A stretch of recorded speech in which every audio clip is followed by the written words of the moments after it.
What if your city was just completely gripped by violence? So much so that a former president actually offers to send in the military.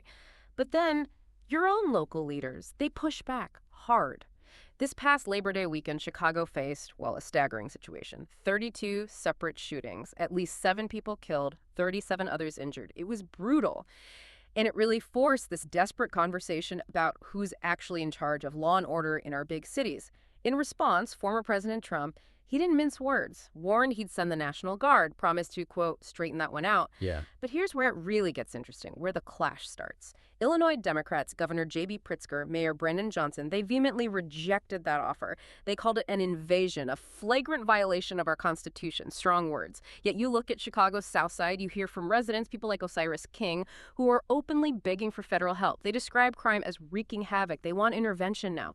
So this isn't just, a local argument. It's become this high-stakes national battle about public safety, states' rights, and really, who gets to restore order when things feel like they're falling apart. Welcome back to the Deep Dive. This is where we take that pile of information, you see articles, research notes, and we dig through it for the key insights. We give you that shortcut to being really informed. Today, we're diving into something critical, and honestly, it's escalating in American politics. This deep clash between federal power and local power, especially how it's playing out in major cities, often run by Democrats. Exactly. And our mission today really is to unpack this tension. You've got the Trump administration's law and order agenda, right? Focus hard on crime, illegal immigration, conservative social values. And that's running head-on into some pretty staunch resistance from states and cities like Illinois, led by Democrats. So we'll look at the arguments both for and against federal intervention, try to understand the deep partisan divides fueling it all, and see what it means for public safety, for our communities, and maybe even the balance of power in the country. Yeah, get ready to understand what's truly at stake here. It's more than just headlines. It's about principles, raw emotions, as federal and local leaders fight over what safety and sovereignty even mean in America today. Okay, so let's unpack this first part. Our sources, they really paint this picture of just mounting frustration, real fear over the crime surge, especially somewhere like Chicago. I mean, when you talk about a single weekend, Labor Day weekend, with 32 shootings, 7 dead, 37 injured, that's not just a statistic, is it? It's hitting people's lives hard. Indeed. The numbers themselves are, well, they're stark, undeniably. But it's the personal stories that really bring it home. Osiris King, you mentioned him, a Chicago South Side native. He talks about how crime wasn't really as bad as it is today. He describes this heartbreaking reality, kids as young as 8 carrying guns, involved in fatal incidents. It's more than just public order breaking down. It feels like the community fabric itself is unraveling. So, okay, beyond those raw numbers, what's the actual day-to-day experience like for these residents? And how does that fear translate into, well, calls for outside help? For many, there's this profound sense of being failed by local leaders, just feeling abandoned. Take Danielle Carter Walters, a Black conservative influencer, co-founder of Chicago Flips Red. She's explicit, she welcomes federal intervention, she says her community is out of control, talks about destruction, devastation, even displacement, and she links some of that to an influx of illegal aliens, adding to the pressure, her daily life, fears of robbery, carjackings, shootings, and she claims, thousands of Black Trump supporters feel the same way. They see federal help as desperate necessity. Businessman Willie Wilson, he echoed this, directly urged Trump to send the Guard, arguing local leaders just have failed to stop the violence. It's a cry for help, really. It really sounds like people on the ground feel they're out of options. So how did President Trump respond to this rising frustration? What does his law and order approach look like in practice? Well, President Trump has been very consistent, very clear on his law and order stance. It's really a cornerstone for him. He's repeatedly proposed sending the National Guard, not just to Chicago, but places like Baltimore, too. Not just as a threat, but as an active intervention. He frames it as part of his broader crime-fighting efforts. And he often points to Washington, D.C., claiming a 25% drop in violent crime there after federal troops were deployed, sort of holding that up as a model. That D.C. statistic, the 25% drop, that sounds significant. Do the sources offer any maybe counterpoints or nuances to that claim? Is it definitely just because of the federal troops? That's a really important question. And while the administration definitely highlights that 25% figure, crime stats, as you know, they can be complex. Our sources suggest other things could be at play. Local policing efforts, maybe crime trends were already shifting. It's hard to say it was solely the federal intervention, but regardless, the administration uses that statistic to argue for federal action elsewhere. And Trump hasn't held back on criticizing local leaders directly. He's called Governor Pritzker and Mayor Johnson incompetent publicly for how they're handling crime. And the White House, through spokeswoman Abigail Jackson, put out a statement saying decline is a choice, basically arguing if Democrats focused on fixing crime instead of criticizing the president, things would be safer. It puts the blame squarely on local choices. So this isn't just rhetoric, then. There's a history of actual deployments, real actions tied to this agenda. What else do the sources show about these federal moves? Exactly. It goes beyond talk. For instance, the administration mobilized 1,700 National Guardsmen, their mission, to help immigration enforcement across 19 states. Yeah. Texas was projected to see the biggest presence. Now, that's not just border security in the traditional sense. It's asserting federal power over immigration within states. There are other efforts, too, like trying to remove undocumented immigrants from public housing by demanding proof of citizenship. It all points to this broader, multi-front federal push, asserting authority on crime and immigration. The underlying idea seems to be, if local control isn't working, federal power has to step in. Okay, but here's the twist, right? Despite these federal actions, and even some locals asking for help, you have this incredibly strong pushback from Illinois' Democratic leaders. What's driving that resistance? Why so fierce? Well, their resistance is really rooted in constitutional principles and a deep belief that this kind of federal intervention is just a massive overreach. Governor Pritzker, he's been especially vocal, called any potential guard deployment an invasion, an abuse of power.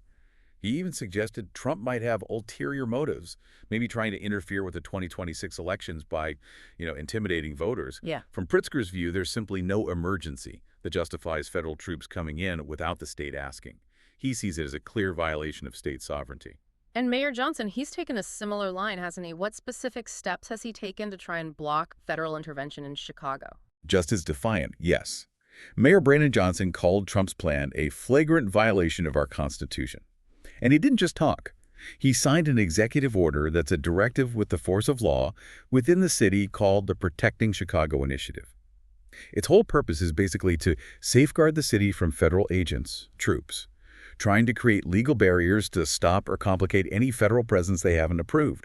He was even leading chants at a Labor Day rally. No federal troops in Chicago, making it very public. And importantly, Mayor Johnson keeps stressing that the real solutions aren't more policing, but addressing root causes, things like affordable housing. It's a fundamentally different philosophy on safety. So it really becomes a legal fight, not just political sparring. What's the actual constitutional ground here? How much power does the president have to send troops into a state if the governor says no? Yeah, that's the absolute crux of the legal question. Our sources, looking at legal experts, they point out this key difference. The president has almost total control over the D.C. National Guard. It's federal territory. But deploying troops into a state without the governor's consent, that authority is much, much narrower, really limited. It's generally reserved for extreme situations like actual rebellion, insurrection, or maybe to enforce federal laws if local authorities literally can't or won't. It's not meant for just saying, hey, the crime rate is high here. Yeah. The Insurrection Act allows it for insurrections, but even that's supposed to be last resort. Okay, so if the president's power is that limited legally, what does the threat of deployment really achieve? Is it more about political signaling than a practical option? And how does that play with the public? That's a critical point, yeah. Often these threats serve, well, a couple of purposes. They're definitely political statements, projecting strength, appealing to a tough-on-crime base. Yeah. They also put immense pressure on local leaders. So even if the legal path to actually deploying without consent is really tough, the threat itself has political weight. We saw a related situation in California. The Ninth Circuit Court, that's a major federal appeals court, they did uphold the Trump deployment there. But, and this is key, that was a very specific case. It was about responding to direct attacks on federal buildings and officers during anti-IC protests. That's about enforcing federal law, protecting federal property, different than a general crime wave response. Yeah. That distinction is really vital. So given this whole standoff, federal pressure, local resistance, the legal gray areas, what do the people of Chicago actually think? It sounds like opinions might be divided even within the city. Oh, absolutely. Public opinion isn't monolithic at all.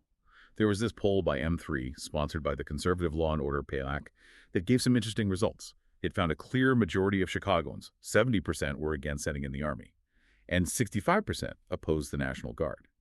So that suggests a strong preference for local solutions, or at least not military ones. But here's the interesting part.